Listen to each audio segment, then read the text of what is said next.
មិនបាច់100នាក់ទេខ្ញុំម្នាក់ឯងក៏បានសំអាងលើសេះនឹងទន្សាយក្រហមលំពេងមេឃារបស់ខ្ញុំស្ដេចត្រាញ់ទាំង18នាក់គឺគ្មានន័យចំពោះខ្ញុំនោះទេលើលោកនេះមានរបស់កម្ពុជាពីរយ៉ាងទី1គឺលីពូទី2គឺសេះទន្សាយក្រហម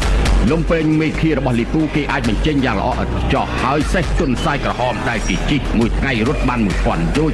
លឿនដូចជារទេះរហ័សដូចផ្លេកបន្ទូគេទុកអ្នកខ្លាំងទៀតឡាជីជុនសម័យទោះជាដីនៅភ្នំសេះរបស់គេអាចបោលដូចជាដីរៀប